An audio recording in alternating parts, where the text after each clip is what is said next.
ನಮ್ಮ ರಾಜ್ಯದಲ್ಲಿ ಹಿಂದೆಂದೂ ಕೇಳರಿಯದ ಕಂಡರಿಯದ ಭೀಕರ ಬರಗಾಲ ಇದೆ. ಇನ್ನೂ ನಾವು ಬೇಸಿಗೆ ಹೋಗಿಲ್ಲ. ಸಿಲಿಕಾನ್ ಸಿಟಿ ಬೆಂಗಳೂರಿಗರಿಗೆ ಆವರಿಸುತ್ತಾ ಭೀಕರ ಬರಗಾಲ. ನಿರಂತರವಾಗಿ ಮರಗಳ ಮಾರಣ ಹೋಮ ಆಗ್ತಾ ಇದೆ. ಈ ಗಂಡಾಂತರ ತಪ್ಪಿಸೋದಕ್ಕೆ ಸಾಧ್ಯವೇ ಇಲ್ವಾ? ಹಾಗಾದ್ರೆ ಬೆಂಗಳೂರು ನಗರದಲ್ಲಿ ಮೇಲ್ಮೈ ಜಲ ಸಂಪನ್ಮೂಲದ ವ್ಯತ್ಯಾಸ ಆಗ್ತಾ ಇದೆ.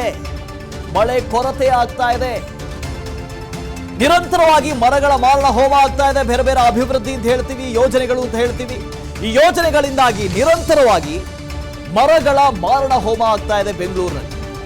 ಜಲ ಮಾಹಿತಿ ಕೇಂದ್ರದ ಮಾಹಿತಿ ಕೇಳಿದ್ರೆ ನೀವೇ ಶಾಕ್ ಆಗ್ತೀರಿ. ವಿಸ್ತಾರದಲ್ಲಿ ಮಳೆ ಪ್ರಮಾಣದ ಇಳಿಕೆಯ ಇಂಚಿಂಚು ಮಾಹಿತಿಯನ್ನ ನಿಮ್ಮ ಮುಂದೆ ಇಡ್ತಾ ಇದೆ. ಸಿಲಿಕಾನ್ ಸಿಟಿ ಬೆಂಗಳೂರಿಗರಿಗೆ ಆವರಿಸುತ್ತಾ ಭೀಕರ ಬರಗಾಲ. ನಿರಂತರವಾಗಿ ಮರಗಳ ಮಾರಣ ಹೋಮ, ಬೇರೆ ಬೇರೆ ಅಭಿವೃದ್ಧಿ ಯೋಜನೆಗಳು, ಪೊಲ್ಯೂಷನ್ನು. ಬೆಂಗಳೂರು ನಗರದಲ್ಲಿ ಮೇಲ್ಮೈ ಜಲ ಸಂಪನ್ಮೂಲದಲ್ಲಿ ವ್ಯತ್ಯಾಸ ಆಗ್ತಾ ಇದೆ. ಜಲ ಮಾಹಿತಿ ಕೇಂದ್ರ ಒಂದು ಮಾಹಿತಿಯನ್ನು ಕೊಟ್ಟಿದೆ. ಆ ಮಾಹಿತಿಯನ್ನು ನೀವು ಕೇಳಿದ್ರೆ ಶಾಕ್ ಆಗ್ತೀರಿ. ಭಾನುವಾರದ ದಿನ ಈ ಶಾಕಿಂಗ್ ಮಾಹಿತಿಯನ್ನು ಒಮ್ಮೆ ಕೇಳಿ. ಸ್ವಲ್ಪ ನೀರು ಉಳಿಸುವಂತ ಪ್ರಯತ್ನವನ್ನಾದರೂ ಮಾಡಿ ನಿಮ್ಮ ಮನೆಗಳಲ್ಲಿ. ಫೆಬ್ರವರಿಯಲ್ಲಿದ್ದೀವಿ, ಇನ್ನು ಬೇಸಿಗೆ ಆರಂಭ ಆಗಿಲ್ಲ, ಚಳಿಗಾಲ. ಈಗಲೇ ನೀರಿಗೆ ತತ್ವಾರ. ಮುಂದೆ ಹೇಗೆ? ಬೆಂಗಳೂರು ನಗರದಲ್ಲಿ ಮೇಲ್ಮೈ ಜಲ ಸಂಪನ್ಮೂಲದಲ್ಲಿ ವ್ಯತ್ಯಾಸ ಆಗ್ತಾ ಇದೆ. ದೊಡ್ಡ ಪ್ರಮಾಣದಲ್ಲಿ ವ್ಯತ್ಯಾಸ ಆಗ್ತಾ ಇದೆ. ಈ ಹಿಂದೆ 2020ರಲ್ಲಿ ಭಾರಿ ಮಳೆಯನ್ನು ನೋಡಿದ್ವಿ. ವಾಡಿಕೆಗಿಂತ ಹೆಚ್ಚಿನ ಮಳೆ ಆಗಿದೆ ಅಂತ ಹೇಳ್ತಾ ಇದ್ವಿ.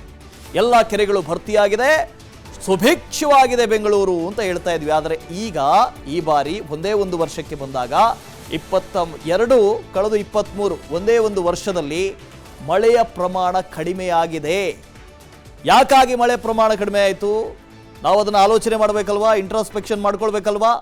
ನಮ್ಮಿಂದಾಗ ಆಯ್ತಾ ಅಥವಾ ಪ್ರಾಕೃತಿಕ ವೈಪರೀತ್ಯನೋ? ನಿಜಕ್ಕೂ ನಮ್ಮಿಂದಾಗೆ ಆಗಿರೋದು. ಬೆಂಗಳೂರಿನಲ್ಲಿ ಅಲ್ಲಲ್ಲಿ ಅಭಿವೃದ್ಧಿ ಯೋಜನೆ, ಅಭಿವೃದ್ಧಿ ಕಾಮಗಾರಿ, ರಸ್ತೆಗಳು, ಫ್ಲೈಓವರ್ ಅಂತ ಹೇಳ್ತಾ ಮರಗಳ ಮಾರಣ ಹೋಮ ಆಗಿದೆ. ಅದರ ಜೊತೆಗೆ ಇರುವಂತ ನೀರಿನ ಮೂಲ ಕೆರೆ, ಆ ಕೆರೆಯ ಒಳಗಡೆ ಅಪಾರ್ಟ್ಮೆಂಟ್ ಕಟ್ಕೊಂಡ್ಬಿಟ್ಟಿದ್ದೀವಿ, ಬೇರೆ ಬೇರೆ ಕಂಪನಿಗಳನ್ನು ಕಟ್ಕೊಂಡ್ಬಿಟ್ಟಿದ್ದೀವಿ. ಇನ್ನು ನೀರೆಲ್ಲಿಂದ ಬರುತ್ತೆ? ವಿಸ್ತಾರದಲ್ಲಿ ಬೆಂಗಳೂರು ನಗರ ಜಿಲ್ಲೆಯ ಮಳೆಯ ಸ್ಥಿತಿಗತಿಯ ಸಂಪೂರ್ಣ ವಿವರವನ್ನು ನಿಮ್ಮ ಮುಂದೆ ಇಡ್ತಾ ಇದ್ದೀವಿ. 2022-23ರಲ್ಲಿ ಒಟ್ಟು 14 ವಲಯಗಳ ಮಳೆಯ ಸ್ಥಿತಿಗತಿ ಹೇಗಿತ್ತು ಅಂಕಿ ಅಂಶಗಳ ಮೂಲಕ ನಿಮ್ಮ ಮುಂದೆ ಇಡುವಂತಹ ಪ್ರಯತ್ನ ಮಾಡ್ತಾ ಇದ್ದೀವಿ. 22-23ರಲ್ಲಿ ಒಟ್ಟು 14 ವಲಯಗಳಲ್ಲಿ ಮಳೆಯ ಸ್ಥಿತಿಗತಿ ಹೇಗಿತ್ತು? 22ನೇ ಸಾಲಿನಲ್ಲಿ ಸರಾಸರಿ 1378 ಮಿಲಿಮೀಟರ್ನಷ್ಟು ಮಳೆ ಆಗಿದೆ. 22ನೇ ಸಾಲಿನಲ್ಲಿ ಅಂದರೆ ಕಳೆದ ವರ್ಷ 1378 ಮಿಲಿಮೀಟರ್ ವಾರ್ಷಿಕ ಮಳೆ, ಸರಾಸರಿ ಮಳೆ. 23ರ ಸಾಲಿನಲ್ಲಿ ತೀವ್ರ ಕುಸಿತ ಕಂಡಿದೆ ಮಳೆಯ ಪ್ರಮಾಣ. 23ರಲ್ಲಿ ಪ್ರತಿ ವಲಯದಲ್ಲಿ ವಾರ್ಷಿಕ ಸರಾಸರಿ ಮಳೆ ಬಿದ್ದಿರೋದು 728 ಮಿಲಿಮೀಟರ್. ನಾವು ಕಳೆದ ವರ್ಷಕ್ಕೆಲ್ಲ ಹೋಲಿಸೋದಕ್ಕಾಗೋದಿಲ್ಲ ಇದನ್ನ. ಆದರೆ ನೋಡಿ, ಕಳೆದ ವರ್ಷ ಎಷ್ಟು ಬಂದಿದೆ ಮಳೆ, ಈ ವರ್ಷ ಎಷ್ಟು ಮಳೆ ಬಂದಿದೆ. ಮಳೆಯನ್ನ ನಾವು ಅಂದಾಜು ಮಾಡೋದಕ್ಕೆ ಒಂದು 10 ವರ್ಷದ ಸರಾಸರಿ ಮಳೆಯನ್ನು ತಗೋಬೇಕು. ಇಲ್ಲಿ ನೋಡಿ, ಕಳೆದ ವರ್ಷ 1378 ಮಿಲಿಮೀಟರ್ ಒಂದು ವರ್ಷಕ್ಕೆ ಬಂದಿರುವಂಥ ಸರಾಸರಿ ಮಳೆ. ಆದರೆ ಈ ವರ್ಷ ಬಂದಿರೋದು 728 ಮಿಲಿಮೀಟರ್. ಆಲ್ಮೋಸ್ಟ್ ಆಲ್ 47%, ಅಂದರೆ 50%, 50%, ಅರ್ಧಕ್ಕೆ ಅರ್ಧ ಕುಸಿತ ಆಗಿದೆ. 22ರಿಂದ 23ರವರೆಗೆ ಒಂದು ವರ್ಷದಲ್ಲಿ 47% ಮಳೆಯ ಪ್ರಮಾಣ ಕುಸಿತ ಆಗಿದೆ. ಬೆಂಗಳೂರು ವಲಯದಲ್ಲಿ ಆಲ್ಮೋಸ್ಟ್ ಆಲ್ ಸರಾಸರಿ ಮಳೆ ಅಂತ ಹೇಳಿದ್ರೆ ಸುಮಾರು 900ರಿಂದ 1000 ಮಿಲಿಮೀಟರ್ ಇದು ಸರಾಸರಿ ವಾರ್ಷಿಕ ಮಳೆ. ಆದರೆ ಕಳೆದ ವರ್ಷಕ್ಕೆ ಹೋಲಿಸಿದ್ರೆ ಕಳೆದ ವರ್ಷ ಒಳ್ಳೆ ಮಳೆ ಆಗಿತ್ತು, 1378 ಮಿಲಿಮೀಟರ್ ಮಳೆ ಆಗಿತ್ತು. ಇನ್ನು ಬೇರೆ ಬೇರೆ ವಲಯದಲ್ಲಿ ಎಷ್ಟೆಷ್ಟು ಮಳೆ ಆಗಿದೆ, ಮಳೆಯ ಪ್ರಮಾಣ ಏನು, ಗ್ರಾಫಿಕ್ಸ್ನ ಮೂಲಕ ತೋರಿಸ್ತಾ ಹೋಗ್ತೀನಿ. ನಿಮಗೊಂದು ಅಂದಾಜು ಸಿಗುತ್ತೆ ನೋಡಿ. ಮಳೆ ಪ್ರಮಾಣ ವಲಯ ಯಾವುದು, 2020ರಲ್ಲಿ ಎಷ್ಟಿತ್ತು, 22ರಲ್ಲಿ ಎಷ್ಟಿತ್ತು, 23ರಲ್ಲಿ ಅಂದರೆ ಈ ವರ್ಷ ಎಷ್ಟಿತ್ತು ಅಂತ ತೋರಿಸ್ತೀವಿ. ಇದು ಕಾಡುಗೋಡಿ. ಈ ವಲಯದಲ್ಲಿ 840 ಮಿಲಿಮೀಟರ್ ಮಳೆ ಆಗಿತ್ತು. ಯಾವಾಗ? 22 ಅಂದರೆ ಕಳೆದ ವರ್ಷ. ಈ ವರ್ಷ 666 ಮಿಲಿಮೀಟರ್ ಮಳೆ ಆಗಿದೆ. ಕಡಿಮೆ ಆಗಿದೆ ಮಳೆಯ ಪ್ರಮಾಣ. ಇಲ್ಲಿ ನೋಡಿ, ಕೆಂಗೇರಿ ವಲಯದಲ್ಲಿ ಅತಿ ಹೆಚ್ಚು 1918 ಮಿಲಿಮೀಟರ್ 2022ರ ಸಾಲಿನಲ್ಲಿ ಮಳೆ ಬಿದ್ದಿತ್ತು. ಆದರೆ ಈ ವರ್ಷ 959 ಮಿಲಿಮೀಟರ್ ಮಳೆ ಆಗಿದೆ ಅಷ್ಟೇ. KR ಪುರ ವಲಯದಲ್ಲಿ 1463 ಮಿಲಿಮೀಟರ್ ಇತ್ತು, ಈಗ 630 ಮಿಲಿಮೀಟರ್ ಈ ಬಾರಿ ಮಳೆಯಾಗಿರೋದು. ಇನ್ನು ನಾವು ಫೆಬ್ರವರಿ ಸರ್ಜಾಪುರ ವಲಯ 1180 ಮಿಲಿಮೀಟರ್ ಕಳೆದ ವರ್ಷ ಮಳೆ ಬಿದ್ದಿರುವಂತಹ ಪ್ರಮಾಣ. ಈ ಬಾರಿ 747 ಮಿಲಿಮೀಟರ್ ಮಳೆಯಾಗಿದೆ ಅಷ್ಟೇ. ತಾವರೆಕೆರೆ ವಲಯದಲ್ಲಿ 1449 ಮಿಲಿಮೀಟರ್ ಮಳೆಯಾಗಿತ್ತು. ಈ ಬಾರಿ 658, ಬರೀ 658 ಮಿಲಿಮೀಟರ್ ಮಳೆಯಾಗಿದೆ. ಎಷ್ಟು ಪ್ರಮಾಣದಲ್ಲಿ ಕಡಿಮೆ ಆಗಿದೆ ಅಂತ ನೋಡಿ. ಆನೇಕಲ್ ವಲಯದಲ್ಲಿ ಕಳೆದ ಬಾರಿ 2022ರಲ್ಲಿ 894 ಮಿಲಿಮೀಟರ್ ಮಳೆಯಾಗಿತ್ತು. ಈ ಬಾರಿ 639 ಮಿಲಿಮೀಟರ್ ಮಳೆ. ಹತ್ತಿ ಬೆಲೆಯಲ್ಲಿ 1273 ಮಿಲಿಮೀಟರ್ ಇತ್ತು, ಈಗ 522, ಅರ್ಧಕ್ಕರ್ಧ 50% ಕಡಿಮೆ. ಇನ್ನು ಬೇಗೂರಲ್ಲಿ ಅತಿ ಹೆಚ್ಚು 2648 ಮಿಲಿಮೀಟರ್ ಮಳೆಯಾಗಿತ್ತು ಕಳೆದ ವರ್ಷ. ಈ ವರ್ಷ ಬರೀ 914 ಮಿಲಿಮೀಟರ್. ಇನ್ನು ಚಿಕ್ಕಜಾಲದಲ್ಲಿ 1657 ಮಿಲಿಮೀಟರ್ ಮಳೆಯಾಗಿತ್ತು. ಈ ವರ್ಷ 758 ಮಿಲಿಮೀಟರ್. ಇನ್ನು ಜಿಗಣಿ ವಲಯದಲ್ಲಿ 1716 ಮಿಲಿಮೀಟರ್ ಕಳೆದ ಬಾರಿ ಮಳೆಯಾಗಿದ್ದಂಥ ಪ್ರಮಾಣ. ಈ ಬಾರಿ ಬರೀ 880 ಮಿಲಿಮೀಟರ್ ಮಳೆಯಾಗಿದೆ. ಇನ್ನು ನೋಡಿದ್ರೆ ಎಲ್ಲ ವಲಯಗಳಲ್ಲಿ ಆಲ್ಮೋಸ್ಟ್ 50% ಕಡಿಮೆ ಆಗಿದೆ. ನೋಡಿ, TJ ಹಳ್ಳಿಯಲ್ಲಿ 279, ಕಳೆದ ಬಾರಿ ಕಡಿಮೆ ಆಗಿತ್ತು. ಬಟ್ ಈ ಬಾರಿ ಕಳೆದ ಬಾರಿಗಿಂತ ಸುಧಾರಿಸ್ಕೊಂಡಿದೆ, 517 ಮಿಲಿಮೀಟರ್. ಈ ವಲಯದಲ್ಲಿ ಮಾತ್ರ ಕಳೆದ ವರ್ಷಕ್ಕೆ ಹೋಲಿಸ್ಕೊಂಡ್ರೆ ಸ್ವಲ್ಪ ಜಾಸ್ತಿ ಮಳೆ ಆಗಿರೋದು ಒಂದೇ ಒಂದು ವಲಯದಲ್ಲಿ. ಉತ್ತರಹಳ್ಳಿ ವಲಯ 1430 ಮಿಲಿಮೀಟರ್ ಮಳೆ ಆಗಿತ್ತು, ಈ ಬಾರಿ 875 ಮಿಲಿಮೀಟರ್. ವರ್ತೂರಿನಲ್ಲಿ 1138 ಮಿಲಿಮೀಟರ್ ಆಗಿತ್ತು, ಈ ಬಾರಿ 632. ಯಲಹಂಕದಲ್ಲಿ 1416 ಮಿಲಿಮೀಟರ್ ಮಳೆ ಆಗಿತ್ತು, ಈ ಬಾರಿ ಬರೀ 799 ಮಿಲಿಮೀಟರ್ ಮಳೆ ಆಗಿದೆ. ಬೆಂಗಳೂರಿನಲ್ಲಿ ನೀವು ಗಮನಿಸಿದ್ರೆ ಮಾನ್ಸೂನಲ್ಲಿ ಮಾತ್ರ ಮಳೆ ಆಗುತ್ತೆ. ಬೇಸಿಗೆಯಲ್ಲಿ ಬಹಳ ಕಡಿಮೆ ಮಳೆ ಆಗೋದು, ಮಾನ್ಸೂನ್ನಲ್ಲಿ ಹೆಚ್ಚಿನ ಮಳೆ ಆಗುತ್ತೆ. ಮಾನ್ಸೂನ್ ಮುಗಿತಲ್ಲ, ಈಗ ಇನ್ನೇನು ಚಳಿಗಾಲ ಮುಗಿಸಿ ಇನ್ನು ಬೇಸಿಗೆ ಬರಬೇಕು. ಆದರೆ ಈಗಲೇ 50%ನಷ್ಟು ಮಳೆ ಕೊರತೆ. ಏನು ಮಾಡೋದು ಮುಂದೆ? ಯಾರನ್ನ ಈ ಬಾರಿ ಕಾವೇರಿಯಿಂದ ಅತಿ ಹೆಚ್ಚಿನ ಪ್ರಮಾಣದಲ್ಲಿ ನೀರನ್ನು ಕೂಡ ಬಿಟ್ಟಿದ್ದೀವಿ ತಮಿಳುನಾಡಿಗೆ. ಎಲ್ಲಿಂದ ನೀರು ತರ್ತಾರೋ ಗೊತ್ತಿಲ್ಲ. ಲಕ್ಷ್ಮೀ ಇದ್ರ ಬಗ್ಗೆ ಮಾತಾಡಿಸ್ತೀನಿ ನಮ್ಮ ಪ್ರತಿನಿಧಿ ಹತ್ರ. ಲಕ್ಷ್ಮೀ ನರಸಿಂಹ, ಕಳೆದ ಬಾರಿಗೆ ಹೋಲಿಸ್ಕೊಂಡ್ರೆ ಈ ಬಾರಿಗೆ 50% ಮಳೆ ಕೊರತೆಯಾಗಿದೆ. 50% ಎಲ್ಲಿಂದ ತರೋದು? ಬೆಂಗಳೂರಿಗೆ ಏನು ಮಾಡೋದು? ಕುಡಿಯೋದಕ್ಕೆ ಏನು ನೀರನ್ನು ಎಲ್ಲಿಂದ ತರಬೇಕು ಅಂತ ಗೊತ್ತಾಗ್ತಾ ಇಲ್ಲ. ಇನ್ನೂ ಕೂಡ ಫೆಬ್ರವರಿಯಲ್ಲಿ ಇದ್ದೀವಿ, ಇನ್ನು ಬೇಸಿಗೆ ಬರಬೇಕಷ್ಟೇ. ಕಾರು ಬೈಕ್ ವಾಶ್ ಮಾಡಬೇಕು. ಒಂದು ಕಡೆಯಿಂದ ಕಾವೇರಿ ವಾಟರ್ ಬಂದರೆ ನಮಗೆ ಕಾರು ಬೈಕ್ ವಾಶ್ ಮಾಡೋದಕ್ಕೆ ಬೇಕು. ಮರ ಕಡಿತಾ ಇದ್ದೀವಿ, ಯಾರನ್ನು ದೂರಬೇಕು? ಏನು ಕಥೆ ಆಗುತ್ತೆ? ಸರ್ಕಾರ ಏನಾದರೂ ಮುನ್ನೆಚ್ಚರಿಕಾ ಕ್ರಮ ತಗೊಂಡಿದೆಯಾ? ಹೇಗೆ ಲಕ್ಷ್ಮಿ? ವಾಸುದೇವ್, ಈಗಿರ್ತಕ್ಕಂಥ ಮಾಹಿತಿಯನ್ನು ನೋಡಿದ್ರೆ ಏನು ಬೇಸಿಗೆ ಕಾಲದ ಹೊಸ್ತಿನಲ್ಲಿದ್ದೀವಿ ನಾವು. ಅಂದರೆ ಏನು 2024 ಒಂದು ವರ್ಷ 1 ತಿಂಗಳು ಕಳೆದು ಫೆಬ್ರವರಿ ತಿಂಗಳು ಕಾಲ್ಟಿದ್ದೀರಿ.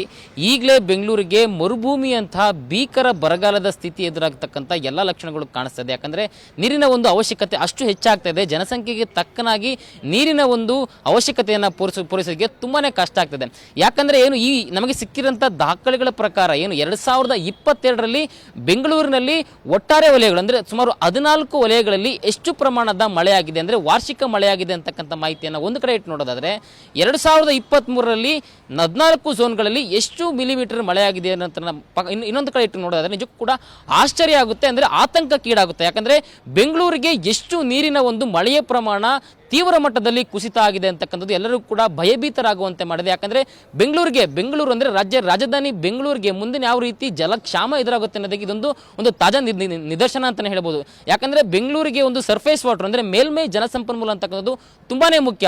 ಅದರಲ್ಲೂ ಕೂಡ ಮೇಲ್ಮೈ ಸಂಪನ್ಮೂಲ ಇದ್ದರೆ ಮಾತ್ರ ಏನು ನೀರಿನ ಒಂದು ಆ ಮೂಲ ಆಟೋಮೆಟಿಕ್ಕಾಗಿ ಕ್ರಿಯೇಟ್ ಆಗುತ್ತೆ. ಫಾರ್ ಎಕ್ಸಾಂಪಲ್ ಆಗಿರ್ಬೋದು, ಕೆರೆಗಳಾಗಿರ್ಬೋದು, ಈ ರೀತಿ ಕುಂಟೆಗಳಾಗಿರ್ಬೋದು, ಇವುಗಳಿಗೆ ಮೇಲ್ಮೈ ಜಲಸಂಪನ್ಮೂಲ ತುಂಬಾ ಮುಖ್ಯ. ಯಾಕಂದರೆ ಏನು ಮಳೆ ಬಿದ್ದಾಗ ಮಾತ್ರ ಭೂಮಿಯಲ್ಲಿ ಮೇಲ್ಮೈಯಾಗಿ ನೀರಿನ ಅಂಶ ಕಂಡು ಬರುತ್ತೆ. ಇಲ್ದಿದ್ರೆ ಅಕ್ಷರಶಃ ಇದು ಒಂದು ರೀತಿಯ ಮರುಭೂಮಿಯಂತೆ ಕ್ರಿಯೇಟ್ ಆಗುತ್ತೆ ಬೆಂಗಳೂರು.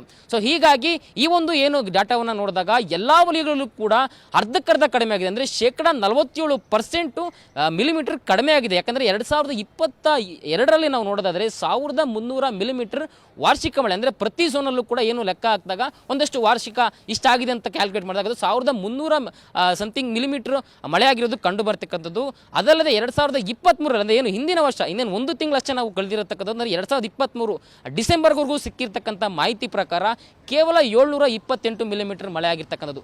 ಇದನ್ನು ನಾವು ಗಮನದಟ್ಟು ನೋಡೋದಾದರೆ ಹಾಗಾದರೆ ಬೆಂಗಳೂರಿನಲ್ಲಿರ್ತಕ್ಕಂಥ ಮೇಲ್ಮೈ ಜನಸಂಪನ್ಮೂಲ ಯಾವ ರೀತಿ ಕುಸಿತ ಆಗ್ತಾ ಇದೆ, ವ್ಯತ್ಯಾಸ ಆಗ್ತಾ ಇದೆ, ಇದರಿಂದ ಆಗ್ತಕ್ಕಂಥ ದುಷ್ಪರಿಣಾಮಗಳೇನು, ಇದನ್ನು ಜನ ಯಾವ ರೀತಿ ಎದುರಿಸೋದು ಅಂತಕ್ಕಂಥ ತುಂಬಾ ಕಷ್ಟ ಆಗ್ತದೆ. ಇನ್ನೊಂದು ವಿಚಾರ ನಾವು ಗಮನದಲ್ಲಿಟ್ಕೊಬೇಕು, BBMP ವಲಯದಲ್ಲಿರ್ತಕ್ಕಂಥ ಎಲ್ಲ ಕೆರೆಗಳು ಕೂಡ ಏನು ಕಲುಷಿತ ಮಟ್ಟಕ್ಕೆ ತಲುಪಿರ್ತಕ್ಕಂಥದ್ದು ಹೋಪ್ಲಾಸ್ ಅಂತ ಕಂಡು ಬರುತ್ತೆ. ಯಾಕಂದರೆ ಇದು ಕೊಟ್ಟಿರ್ತಕ್ಕಂಥದ್ದು ಮಾಹಿತಿ ಕರ್ನಾಟಕ ರಾಜ್ಯ ಮಾಲಿನ್ಯ ನಿಯಂತ್ರಣ ಮಂಡಳಿ ಕೊಟ್ಟಿರ್ತಕ್ಕಂಥ ಅಧಿಕೃತ ಮಾಹಿತಿ. ಅದರಲ್ಲಿ ಏನು ABCD ಕ್ಯಾಟಗರಿ ಬರುತ್ತೆ, ಅದರಲ್ಲಿ A ಅಂದರೆ ಉತ್ತಮ, B ಅಂದರೆ ಪರವಾಗಿಲ್ಲ, C ಅಂದರೆ ಓಕೆ ಅನ್ನೋ ಥರ. ಬಟ್ ಅದರಲ್ಲಿ E ಅಂತ ಏನು ಕ್ಯಾಟಗರಿ ಬರುತ್ತೆ ಅದು ತುಂಬಾ ಕಲ್ಮಶ, ಅದು ಕುಡಿಯೋದಕ್ಕಲ್ಲ ಬಳಕೆಗೂ ಕೂಡ ಆ ಒಂದು ನೀರು ಯೋಗ್ಯ ಅಲ್ಲ ಅಂತಕ್ಕಂಥ ಮಾಹಿತಿ. ಅಂಥದ್ರಲ್ಲಿ ಬೆಂಗಳೂರು ಇರ್ತಕ್ಕಂಥ ಯಾವ ಒಂದು ಕೆರೆ ಕೂಡ ABCD ಕ್ಯಾಟಗರಿಯಲ್ಲಿ ಬರಲೇ ಇಲ್ಲ. ಬರೀ ಈ ಕ್ಯಾಟಗರಿ ಮಾತ್ರ. ಅಂದರೆ ಏನು, ಇದು ತುಂಬಾ ಕಲ್ಮಶ, ಇದನ್ನು ಬಳಸೋದಕ್ಕೆ ಸೂಕ್ತ ಅಲ್ಲ, ಕುಡಿಯೋದಕ್ಕಿರಲಿ ಬಳಸೋದಕ್ಕೂ ತುಂಬಾ ಕಷ್ಟ ಅಂತಕ್ಕಂಥ ಮಾಹಿತಿ ಇದೆ. ಹಾಗಾದರೆ ಬೆಂಗಳೂರಿಗೆ ಬೇರೆ ಇರ್ತಕ್ಕಂಥ ಒಂದು ನೀರಿನ ಮೂಲಗಳಾದರೂ ಏನು? ಒಂದು ಕಡೆ ಜಲಮಂಡಳಿ ಬರೀ ಏನು ಕಾವೇರಿ ನೀರನ್ನು ಮಾತ್ರ ಗಮನದಲ್ಲಿ ಇಟ್ಕೊಂಡಿದ್ದಾರೆ, ಅವರಿಗೆ ಒಂದೇ ಒಂದು ಮೂಲ ಕಾವೇರಿ. ಅದರಲ್ಲೂ ಕೂಡ ಈ ಬೋರ್ವೆಲ್ಗಳು ಯಾವ ರೀತಿ ಕೈ ಕೊಡುತ್ತೆ ಅಂತ ಹೇಳೋದಕ್ಕೆ ಆಗಿಲ್ಲ. ಅವ್ರು ಹೇಳ್ತಾರೆ 10,000 ಬೋರ್ವೆಲ್ ಇದೆ ಅಂತ ಹೇಳ್ತಾರೆ. ಆದರೆ ಈಗ ಬೆಂಗಳೂರಿನಲ್ಲಿ ಬೋರ್ವೆಲ್ಗಳ ದಂಧೆ ಅಂದರೆ ಏನು ಟ್ಯಾಂಕರ್ಗಳ ದಂಧೆ ಹೆಚ್ಚಾಗಿರ್ತಕ್ಕಂಥದ್ದು. ಹೀಗೆ ಆದರೆ ಮೇಲ್ಮೈ ಜಲಸಂಪನ್ಮೂಲ ಈ ರೀತಿ ವ್ಯತ್ಯಯ ಕಂಡು ಬಂದರೆ ಮುಂದಕ್ಕೆ ಯಾವ ರೀತಿ ಕೆರೆಗಳಲ್ಲಿ ನೀರನ್ನು ನಂಬ್ಕೊಳೋದು, ಯಾವ ರೀತಿ ನೀರನ್ನು ಬೇರೆ ರೀತಿ ನಾವು ಎಕ್ಸ್ಪೆಕ್ಟ್ ಮಾಡೋದು ಅನ್ನೋದು ಕೂಡ ಬೆಂಗಳೂರು ಜನಕ್ಕೆ ಒಂದು ಯಕ್ಷ ಪ್ರಶ್ನೆ ಆಗಿದೆ. Vasudev, okay, thank you Lakshmi. ನೋಡಿ, ಅವ್ರು ಹೇಳ್ತಾ ಇದ್ರು ಮೇಲ್ಮೈ ಜಲಸಂಪನ್ಮೂಲ ಅಂತ. ಮೇಲ್ಮೈ ಜಲಸಂಪನ್ಮೂಲದಲ್ಲಿ ಪ್ರಮುಖವಾಗಿ ಬರೋದೇ ಕೆರೆ ಅಂದರೆ ಇವತ್ತಿನ ಜನಕ್ಕೆ ಗೊತ್ತೇ ಇಲ್ಲ. ಆ ಅಗಲಕ್ಕಿರುತ್ತೆ ನೋಡಿ, ನೀರು ನಿಂತಿರುತ್ತಲ್ಲ ಅದೇ ಕೆರೆ. ಯಾಕೆ ಹೇಳಿ, ಬೆಂಗಳೂರಲ್ಲಿ ಇರೋ ಕೆರೆಗಳಲ್ಲೆಲ್ಲ ಅಪಾರ್ಟ್ಮೆಂಟ್ಗಳು ಎದ್ದು ಬಿಟ್ಟಿದ್ದಾವೆ. ಇನ್ನು ನಮ್ಮ ಸರ್ಕಾರ ಏನು ಮಾಡೋದು ಗೊತ್ತಿಲ್ಲ. ಮುಂದೆ ಬೇಸಿಗೆ ಕೂಡ ಬರ್ತಾ ಇದೆ, ಅದು ಪಕ್ಕದಲ್ಲಿ ಇರಲಿ. ಅನುಕ್ಷಣದ ಸುದ್ದಿಗಳಿಗಾಗಿ ವಿಸ್ತಾರ ನ್ಯೂಸ್ ಯೂಟ್ಯೂಬ್ ಚಾನೆಲ್ ಸಬ್ಸ್ಕ್ರೈಬ್ ಮಾಡಿ. ಹೊಸ ಸುದ್ದಿಗಳ ನೋಟಿಫಿಕೇಶನ್ಗಾಗಿ ಬೆಲ್ ಐಕಾನ್ ಕ್ಲಿಕ್ ಮಾಡಿ. ಲೇಟೆಸ್ಟ್ ಅಪ್ಡೇಟ್ಸ್ಗಾಗಿ www.vistaranews.com ವೆಬ್ಸೈಟ್ಗೆ ವಿಸಿಟ್ ಮಾಡಿ. ಅಂಗೈಯಲ್ಲೇ ಜಗತ್ತಿನ ಸುದ್ದಿ ತಿಳಿಯಲು ವಿಸ್ತಾರ ನ್ಯೂಸ್ ಕನ್ನಡ ಆಪ್ ಡೌನ್ಲೋಡ್ ಮಾಡಿ.